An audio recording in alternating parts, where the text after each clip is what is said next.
Hello guys, part 1 ary work video చూడకపోతే ఇప్పుడే చూసేయండి. అండ్ ఈ వీడియో విషయానికి వస్తే నేను ఆల్రెడీ అంటించేసుకున్న బాల్ చైన్స్ అన్నిటిని ఇలా అయితే కుట్టుకుంటున్నాను అనమాట. అలా కుట్టుకోవడం వల్ల మనకి ఆ 3 కూడా చాలా స్ట్రాంగ్గా ఉంటాయి. అండ్ నెక్స్ట్ అయితే మనం ఒక డిజైన్ని డిసైడ్ అవ్వాలి. ఆ డిజైన్ తగ్గట్టుగా మనమైతే ఇలా గమ్ అయితే అప్లై చేసుకోవాలి. సో చూస్తున్నారు కదా, బ్లౌజ్ ఎలాగో కొంచెం ప్లెయిన్గా ఉంది కాబట్టి నేనైతే వర్క్తో హైలైట్ చేయాలి అనుకున్నాను అనమాట. అందుకని ఇలా ఫ్లవర్ షేప్ని అయితే నేను ఎంచుకుని ఇలా ఫ్లవర్ షేప్లో ఇలా కుందన్స్ని అయితే నేను అంటిస్తున్నాను. సో ఇలా అంటించడం వల్ల మన బ్లౌజ్కి అయితే చాలా హెవీగా అనిపిస్తుంది. వర్క్ చూస్తున్నారు కదా, కంప్లీట్ అయిపోయిన తర్వాత వర్క్ అయితే ఎలా ఉంది.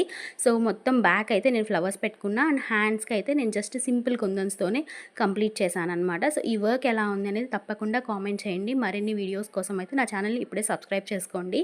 అండ్ ఇదైతే ఇంకొక బ్లౌజ్ అనమాట. సో బ్లౌజ్ ఎలాగో హెవీగానే ఉంది కాబట్టి నేను చాలా సింపుల్గా వర్క్ అయితే చేయాలనుకున్నాను అనమాట.